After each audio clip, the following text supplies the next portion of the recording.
All right, everybody. I am so excited to have Shannon Patterson on the show today. And Shannon, thank you so much for saying you would be a part of Hey Docs with us.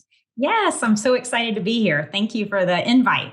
Yeah, absolutely. So as you may know, I always love to start off our show with just having my guests tell a little bit about how they got into our industry, how you got to where you are today, because that's really what it's all about, is just seeing people's journeys as they have come along. So do you mind giving us a little snapshot into, how you got into Bentson Copple and how you got to where you're at now? Yes, absolutely. So actually, Doug Copple was my neighbor years ago, about 12 years ago. And I was kind of at a pause in my career. I previously had been in the medical world and I worked in a cath lab, and then I did a little bit of work for Pfizer. And I was just kind of taking a break, and Doug was my neighbor, and we started talking one day, and I came in to help do some work, and we ended up starting this recruiting arm and doctor placement arm, and it just kind of took off, and here we are today. Oh, I love that. And isn't it interesting? I think so many of us have that story where, we started one place and end up in another, and who would have thought orthodontics, right? I had been recruited. That was about the only thing I knew about recruitment. So it was, but we've learned a lot, and we really love what we do for sure. Yeah. So let's talk a little bit about that side of the business. Let's talk a little bit about how you help doctors, because I know we work a lot together, Yes. in regard to when we've got, docs that have done an acquisition, but usually they're starting with you. So you want to talk a little bit about what that looks like and, kind of how you're helping docs out there?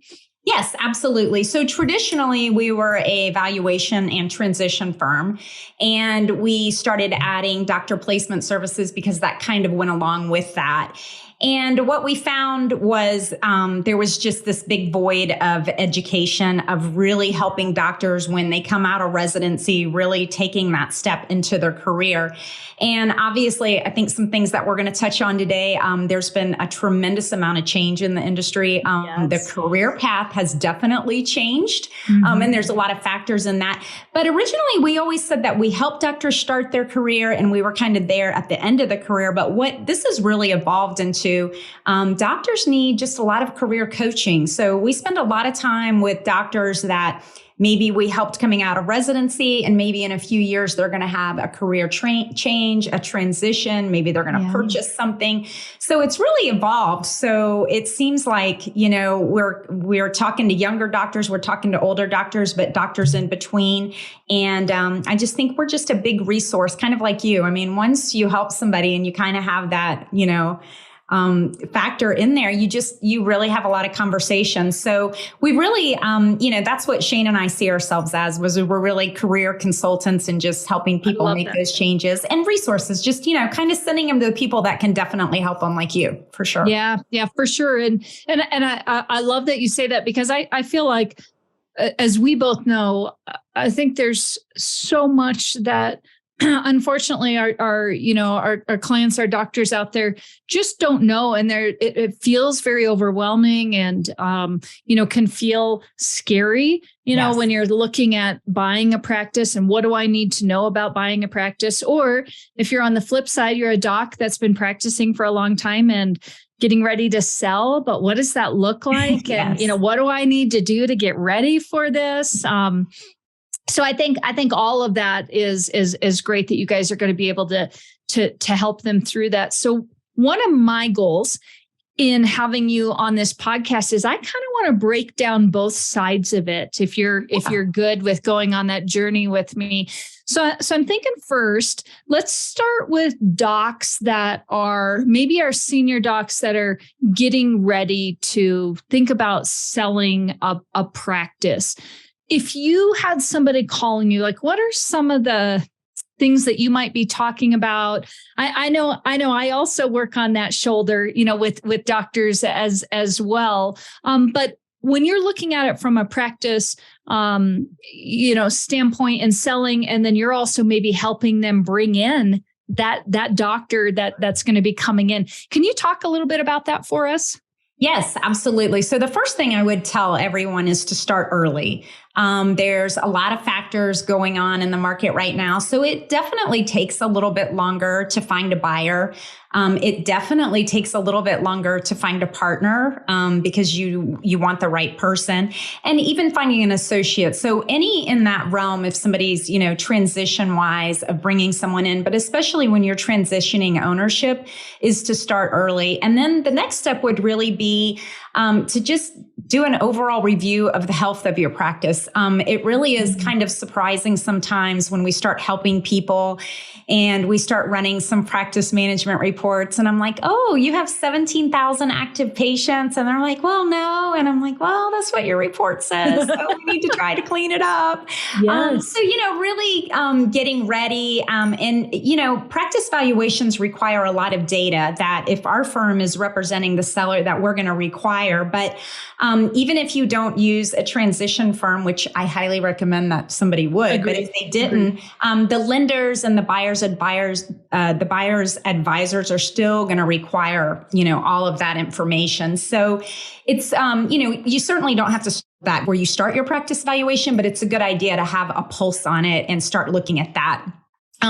The other thing is just to recognize that it's a very important and sometimes complicated transition. So plan ahead, be flexible, be patient, and be reasonable on the facts and circumstances. Right now, there's a lot of chatter of, wow, I could sell my practice to, an OSO or a DSO for 10 times EBITDA. That really doesn't transition to private practice sale. So, really, understand the environment and understand the different types of sales. And then something else I would do is also, people are looking to purchase a business, but they also, want to know what that community is like. So why would somebody want to move where your practice is? What does this community have to offer someone? So, because a lot of times you pick up the phone and, oh, you live in, Fargo, North Dakota. Well, what's in Fargo? Yeah. So really just kind of understand and be prepared on that aspect. Yeah, I think those are all really great tips. And, I get asked a lot of times by doctors who are doing an acquisition to, hey, can you evaluate, what we're seeing, with this senior doctor's books or whatnot. And, I know I'm always helping them look at, and I'm sure these are the things you would suggest too, not only cleaning up, their books from, how many active patients or statuses, but, how much credit do you have sitting out there? How much do you have in delinquency accounts that need to not be there anymore? Can you actively show or correctly show how many new patients you've actually been getting in month after month and what your conversion rate is? And I think, correct me if I'm wrong, but these are all the things that our younger docs are looking to know because they're coming in to build a career out of this practice for the next 20 years, right? So we absolutely want to know that health. And I think sometimes, and again, please correct me if I'm wrong here, but sometimes I feel like that may not be as important to a senior doc anymore because they've gotten comfortable and cash flow is comfortable and things are comfortable. So they maybe have stopped looking as hard at some of those things where I think it can feel maybe a little bit like I'm exposing myself. I've got this young doc coming in asking all these questions and wanting to know all this stuff, and it's just not that important. But can you speak to that? Do you see that on your side as well? Just a little bit. No. Absolutely. So, one of the first things I tell doctors is if someone calls and they say, well, I used to have $1 million practice, or this could be just a gold mine for somebody. We don't sell practices on what was and what could be. Okay. Practices are sold on, the historical data that's in the practice. And you definitely, you're selling a revenue stream, and in the end, the assets just unfortunately are not worth that much. It's really, the contracts receivable Definitely. How many new patient exams come in each year? How many cases do you start? Do you take a lot of paid in fulls? What's your payment structure? Yes. All of those things are really important. So, and we don't expect anyone to dig into all those details before they start a transition. We'll definitely help them with that, but to really kind of get an overall view. And then the other thing is, a lot of people try to do this in secret, and they try to do it like after 5 when their team's not around. And it is challenging. So, and it does take some work. So if you're not able to run these reports, identify somebody on your team that can help you. Reach out to your CPA, let them know, hey, I'm going to be doing evaluation to see what my practice is worth. I'm considering a transition. But really being able to hone in and pull that data out. We help people as much as we can. But everyone has their own practice management system, and they're all a little bit different. So it takes some planning, and it definitely I don't want to say it's difficult, but there's a lot of steps in it, and it takes time for sure. Yeah, for sure.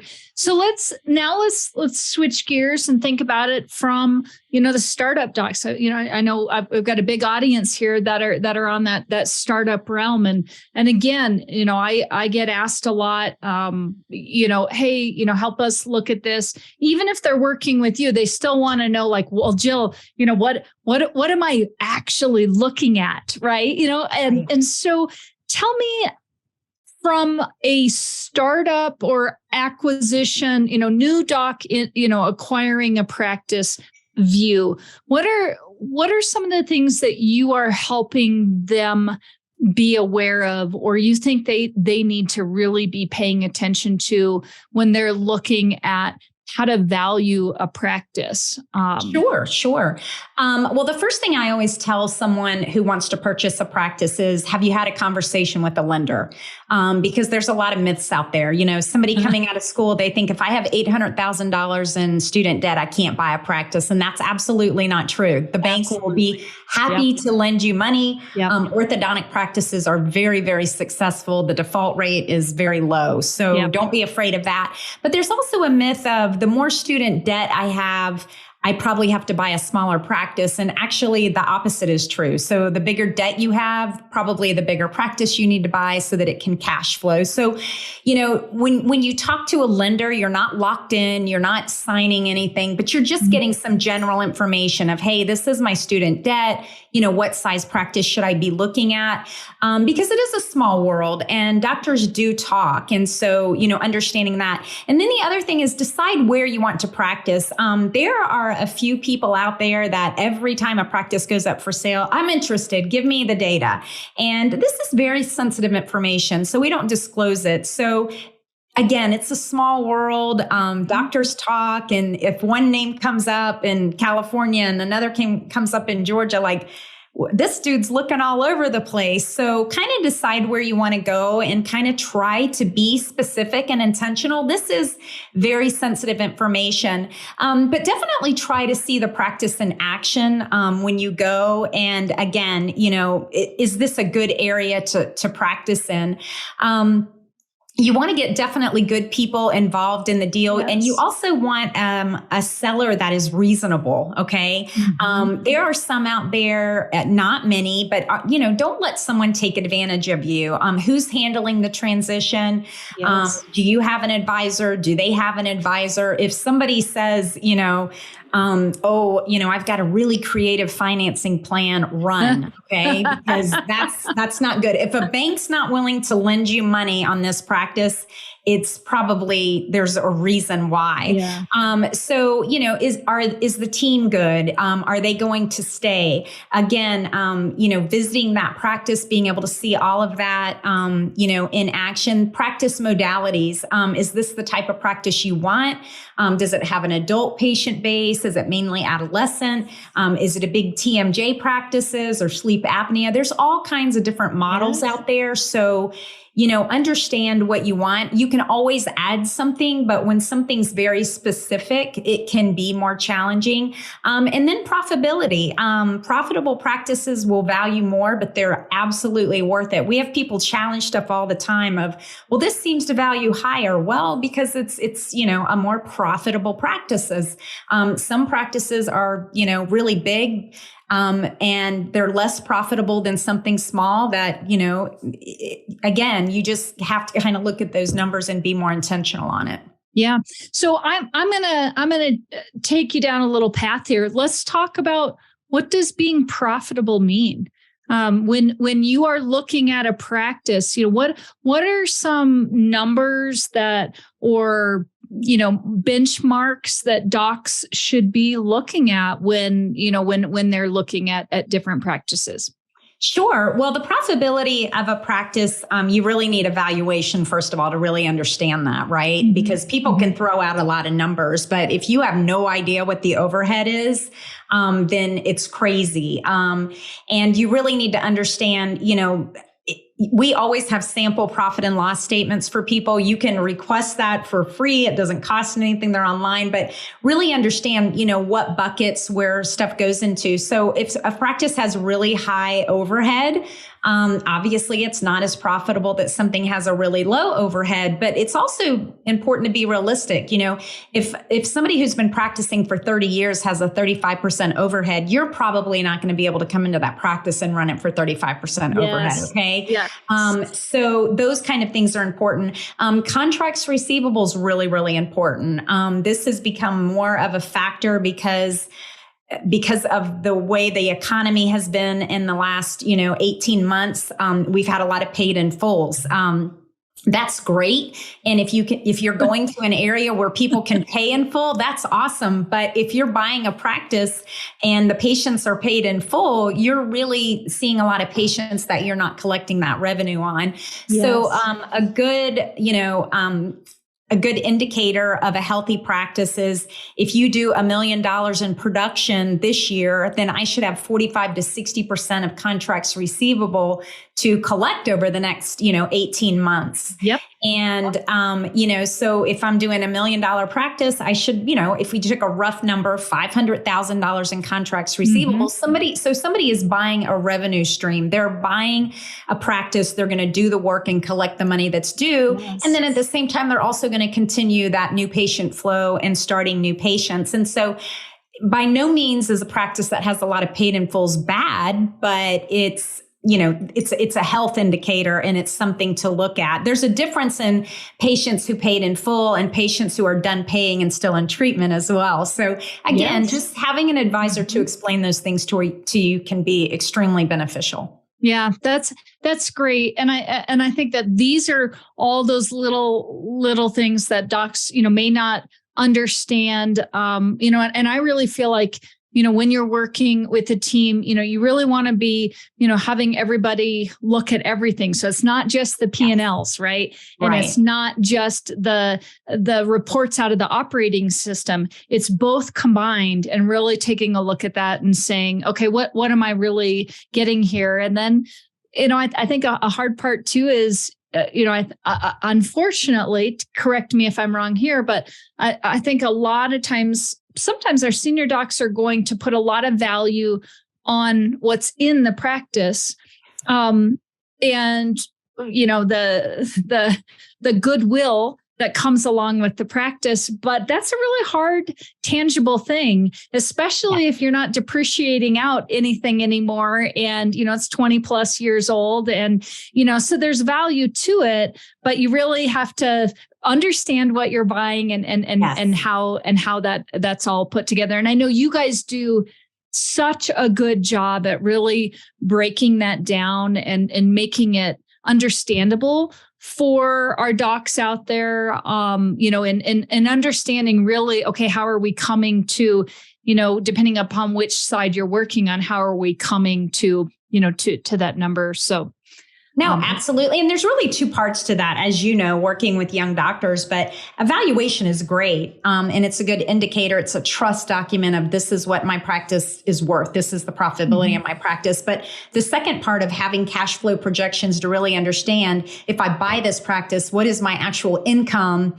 in the 7 to 10 year loan that I'm going to have that, what does that look like? So again, having an advisor that can either, run those documents for you, or working with a seller that's transition firm has put those cash flow pro formas together for you is very important. Yeah, that's and great. You don't know what you don't know, right?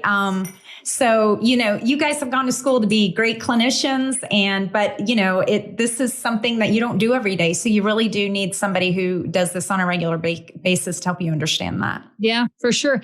So you've been doing this a while. I've been doing this a while. Tell me some of the red flags that that you think docs should be aware of when they're looking to buy or sell, maybe as they're kind of moving along here. So yeah, I would say small practices with really out-of-date equipment and technology is going to be more challenging. Believe it or not, we still trip over those. So again, you might get a great deal on that, and that's good. But somebody who's trying to really oversell that, and again, this used to be $1 million practice. Bad data and systems, if they cannot provide. A lot of times we have people say, well, the doctor doesn't want to pay for a transition. To me, that's a red flag. If they don't want to pay for somebody to show you what this practice is worth and what a transition is going to look like, that's scary. It does happen, and they turn out to be great deals, but you do need to proceed with caution for sure. If they're unable to provide you the information that you're requesting to see what this practice is worth, that's not good. Sellers that are hard to work with and that are just being really unreasonable, that can be a challenge if they're really trying to push the deal hard, like you better buy it today. I have another buyer. That's not great. Unreasonable deposits, that you absolutely should not have to put money down on something like this, due diligence money, with no access to the information. If they ask you to, because it's going to be a while and they're kind of pausing, talking to other potential advisors candidates, and your advisor's been able to review some stuff, it's not a horrible thing then, but just to say, well, you're going to have to put some due diligence money down. If you're having to spend a lot of money to buy a practice, it's a really unique asset, and there's a lot of moving parts. So they should be able to provide you all the applicable information that you need. Watch for really low contracts receivable balances. This is a revenue stream that you're buying, and they're, if they've done $1 million in production and they only have $200,000 in contracts receivable, this is not going to value, in a high manner. So, so that's something that you need to walk. And again, anyone who says, oh, I have really creative financing plan, that's not good. If somebody wants to finance it for you, that's fine. But, if a bank is saying, I absolutely will not loan money on this, that's not good. So it's fine if somebody loans it to you. And then, anybody for partnerships, that's another whole conversation track. But, I had somebody call a couple of months ago, and he was 73 and looking for a partner. And I'm like, what's the exit plan here? So in a partnership, it's even, more important, because you really want to make sure that, you understand who you're going to, marry in business. This is somebody you're going to be making decisions with. Are they being fair? If there's not a timeline laid out for that transition, sometimes it's based on a timeline. Sometimes it's based on a growth projection. Both are fine, but understand the deal before you buy into it for sure. Yeah. And I'm going to put you on the spot and ask you to expand a little bit more on that thought, but for buy-ins as well, because I feel like this has been an area that I've seen so many of my docs where, they were told, you're going to be able to, buy in, not even necessarily as a partnership, or, you're going to be able to buy me out. But first, I want you to come and be an associate with me, and then we'll talk about the deal. and 3 and 5 and 7 years later, the deal is still not being discussed. And I know we've both had clients that have had this happen. Can you talk a little bit about that? Because I know you've had to deal with those docs where like, man, I felt like I was strung along for 3 years, 5 years, and now I'm back to square one again.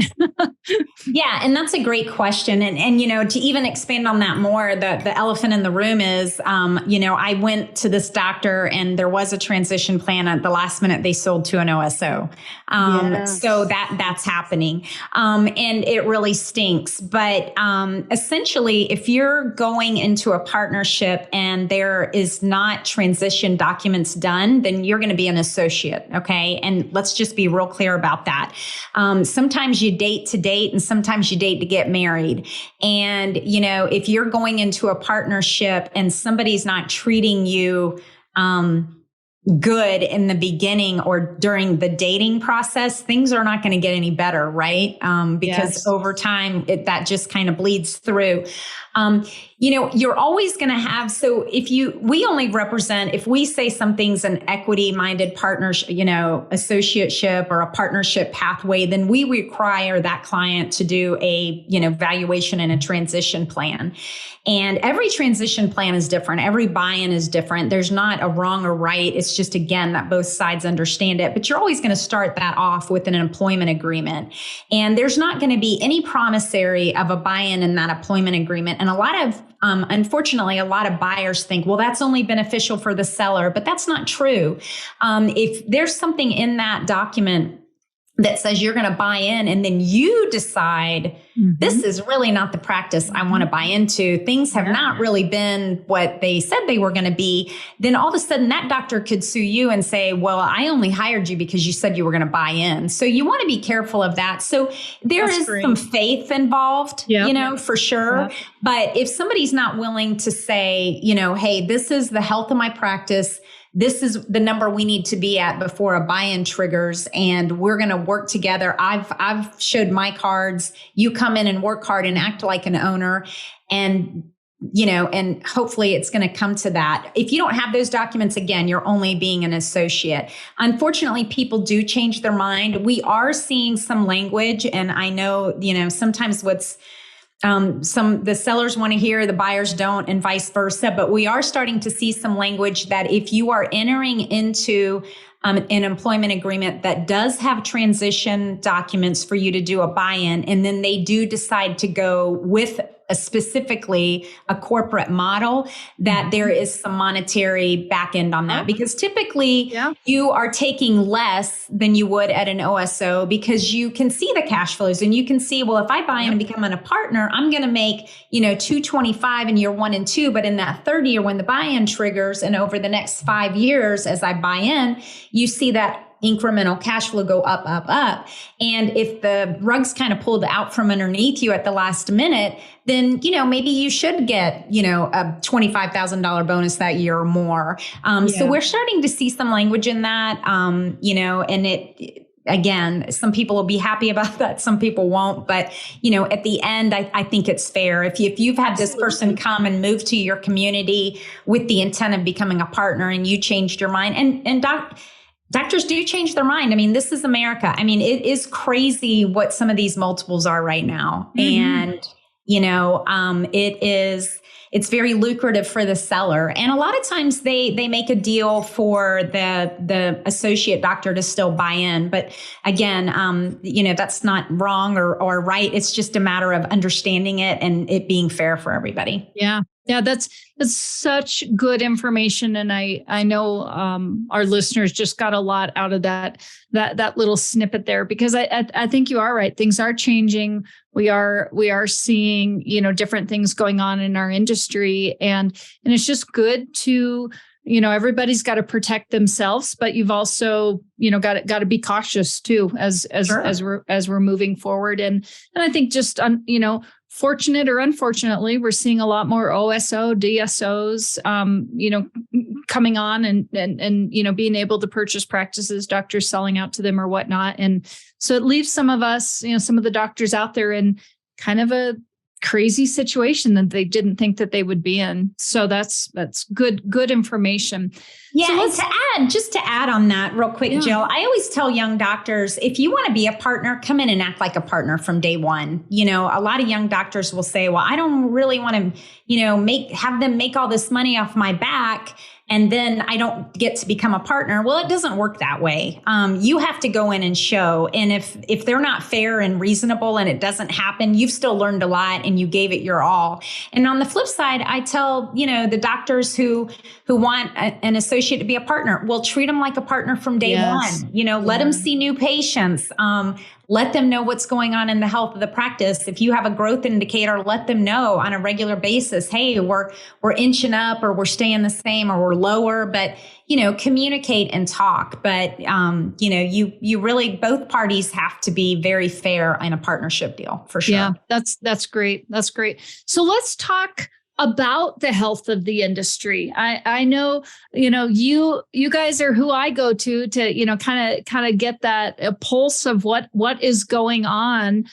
Tell me what you think, because I know, again, I live in the startup world. I have a lot of docs that are, the sky's falling, or we're just fine. What are you guys seeing out there? Give us some of that data. No, that's a great question. It really, obviously, I think every industry in the country is going to feel the effects of a recession, right? Yeah. And I think that depending geographically where you are, you might feel that in different waves, okay? And if you live in the community that is more blue collar than white collar, you might be feeling it a little bit more. As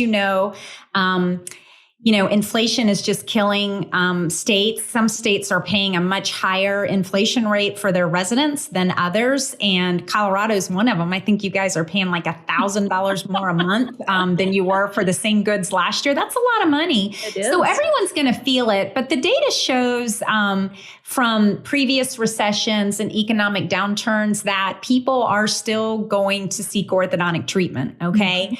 Mm-hmm. Even if they just wait a little bit longer. I think the important thing on that is to, be able to pivot and adapt to what's happening. You can't just keep your head in the sand like, oh, this isn't going to affect me. Really understanding that it's going to be harder to get patients to say yes to treatment this year. You're going to have that mindset, even if you're not feeling it right now. I think that getting patients in the door, we had a webinar with OrthoFi the other night. I think that patients, the further they are booked out, much higher increase of no-show appointments. Everyone's feeling that a little bit. But I think the future's good. And, people ask me all the time, would you put your kid, send your kid to ortho school? Absolutely, all day, every day. Yeah. This is a great profession. And I worked in the medical world before, and, it's just night and day. But, there are a lot of industry changes. I don't think the sky is falling by any means. I think that things are healthy, but you are going to have to pay attention to what's going on around you, because what you hear from somebody in, Georgia, you might not be hearing the same thing in Arizona. Absolutely understand what's going on around you. That's good to hear. And I hope that, our audience really heard that the sky is not falling. You're still in a great profession. You still can do startups. There's still great practices out there to purchase, and you're going to be very successful at. We just can't, not think about what we're doing. We have to be intentional with our marketing. Yes. I think we have to be intentional with the way we set our fees. Maybe even, if we do move into a recession, how are we looking at where are we getting patients from? Are we maybe bringing third-party financing back into our practices? We haven't had to deal with that for a while. That allows patients to maybe get started with no money down and payments out over a longer period of time. I just think we're going to have to be creative for a while until our, economy kicks back up again. And, I know for both of us, I have been through a recession, before, doing startups through a recession before, and doggone it, we made it just fine. Yes. And I think for docs that have been practicing for a while, probably the biggest thing, and I think you would probably echo this too, is, you have to be and pay attention to your data. I think the biggest thing that got docs in trouble the last time was, like you had said, and I say all the time, what we produce in 1 year, we collect over 2.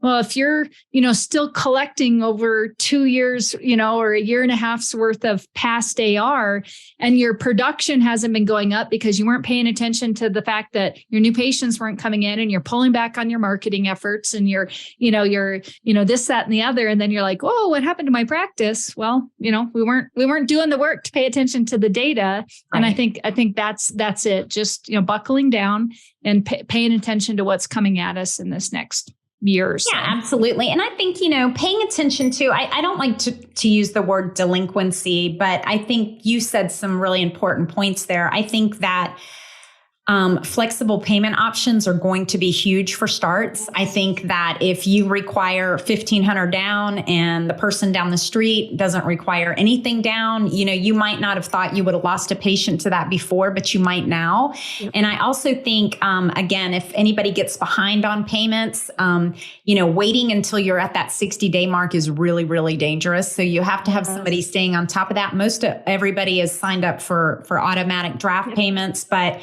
if somebody misses something or something doesn't go through, picking up the phone and saying, well, if you can't pay $250, what can you pay? Mm-hmm. And getting them on a new payment plan, and understanding that, money is tight in households right now.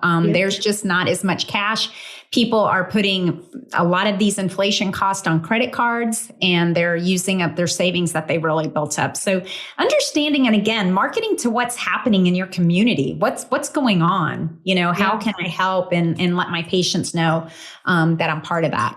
Yeah, that's great. So let's talk a little bit about any major changes that you guys see on, where you're at and you're in with the practices. Any major changes you think coming in our industry that we need to be aware of, or that you guys are seeing as we're moving along? I don't think there's anything major. I think that, again, I'm a data nerd. I love data. I missed my calling. I should have been like somebody in a closed room just looking at facts all the time. But I think that, we're going to see more and more partnerships in the future. I think that we have a younger generation that sees things differently.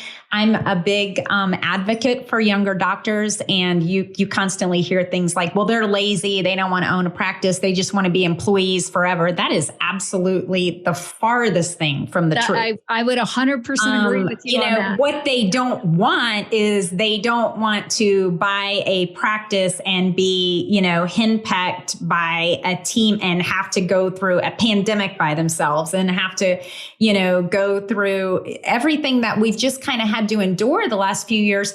And they just have a different outlook, just like our generation and our parents' generation. They had different outlooks. And I think that, in one of your recent podcasts, I heard you talk about just a lot of the generational divide. We have a lot of generations in the workforce, and any practice you walk into, you're going to have probably a boomer and, everything in between, all the way down to, the alphas that are out there that, and you're just going to have to understand that everybody's communication tactics are different.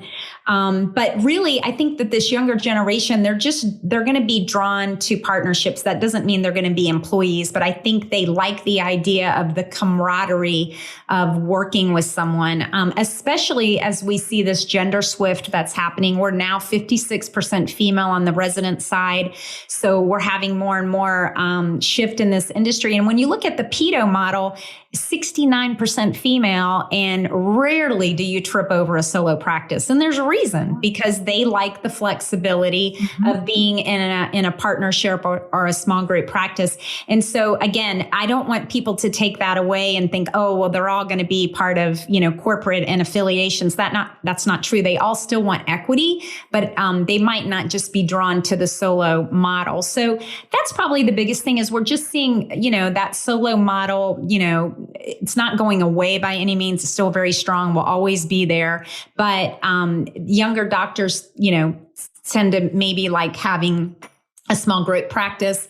And then we are going to see more and more, affiliations. That money is still there for now. We'll see. Yep. And, more technology, I think, not only on the practice side, but communication side. I think that practices, the one thing they're not good at is, it's so funny. If I order DoorDash, I get a text, if I go my hair appointment, they confirm the day before, and I'm still blown away that, we are not using that technology in our practices, and that we're still calling people to confirm their appointments, and the last thing I ever do is pick up the phone, especially if it's a doctor's office. Right. And, so I think that, we're going to see more technology, and that might increase the overhead in a practice in the future, but that doesn't mean we can't do it, because if we don't, someone else will come in and do it better. And we really do, with the different modalities and some of the direct to consumer.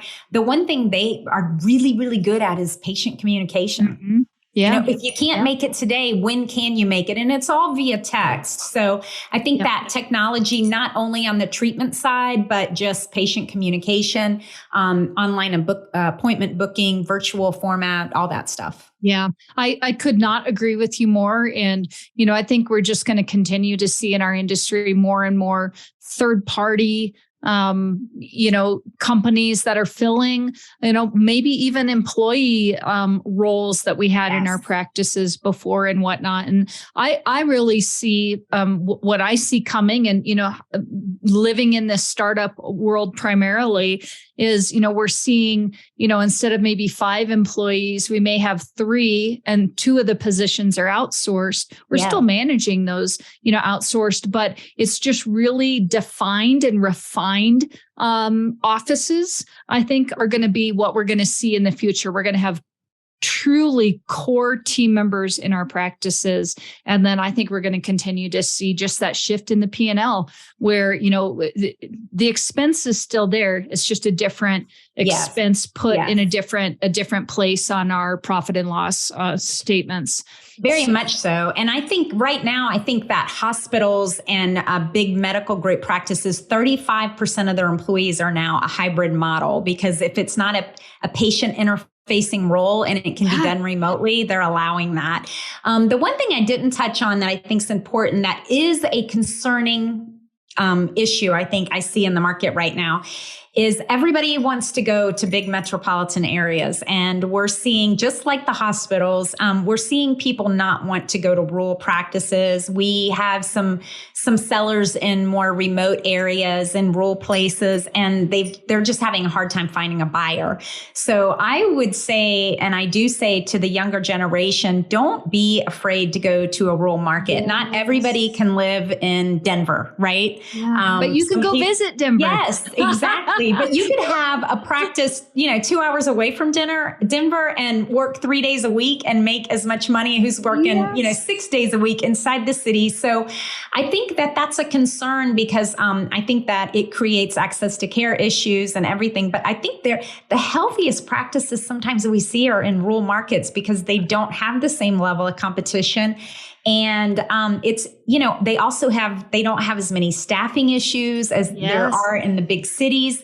So it's really kind of a hidden gem. So I would say anybody that's looking to purchase a practice, I would look in some of those off the beaten path areas. There's some really amazing practices out there. Yeah. And I'm going to echo that too for anybody listening. I would say some of my most successful practices have been in some of the more rural areas that, there just isn't as much competition.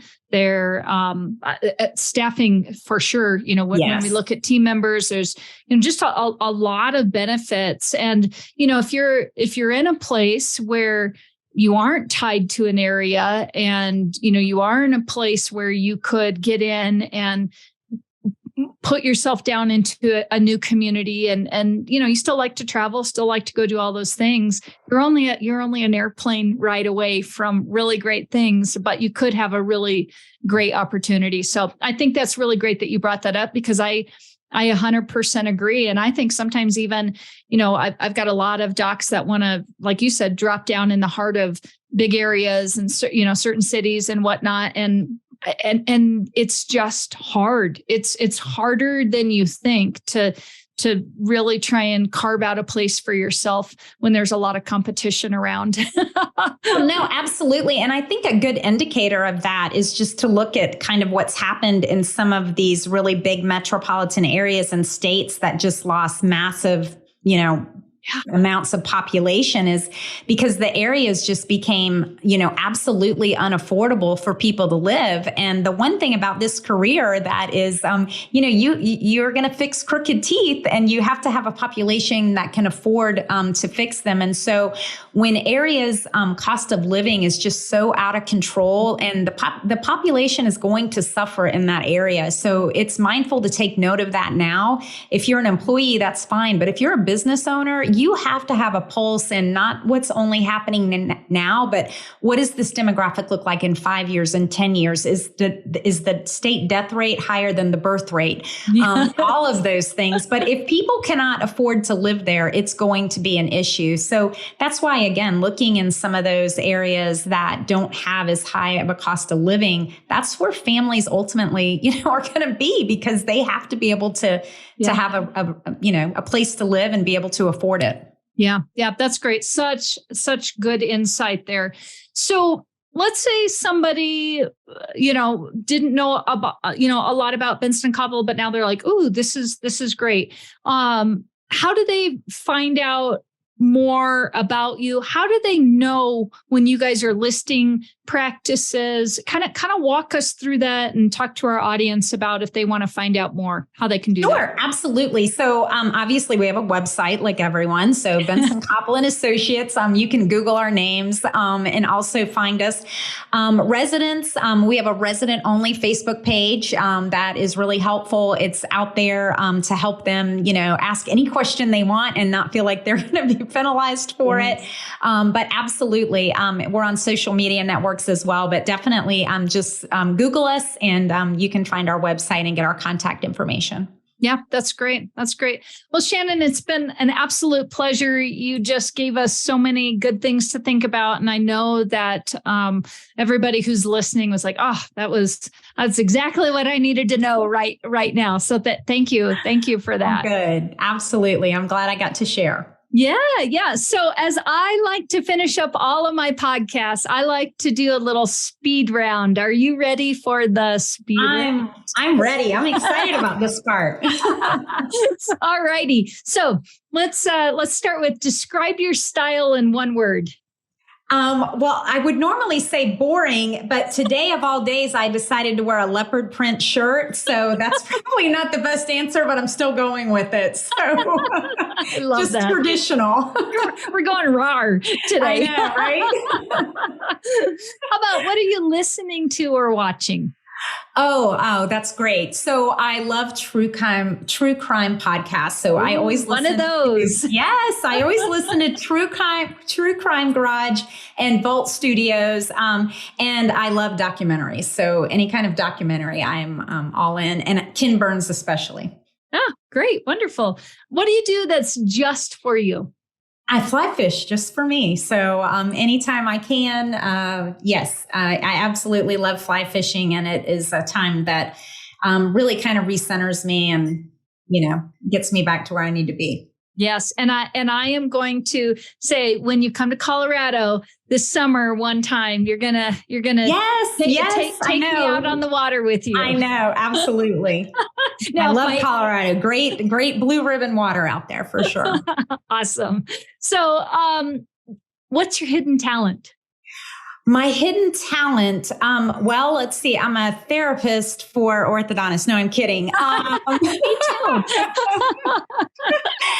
My hidden talent. I'm really just, kind of a data nerd. I'm good at putting cross-referencing and putting data together. So that's probably my hidden talent. Love it. And then finally, do you have a big, hairy, audacious goal you'd want to share with us? Yes, I want to be a fly fishing guide someday. So this is just, my stepping stone to getting there. So yes, no, there's actually a great fly fishing guide course out in Colorado. So I hope to take that next summer or the summer after. But yes, someday I would love to be able to teach more on the water. It's something I have a big passion for. Yeah, that's great. Well, Shannon, thank you so much for being on Hey Docs. Again, just great information. And hopefully you'll come back on and do this again with us. Sounds great. Thank you so much for the opportunity. Good to see you. Mm-hmm. Thank you. Bye.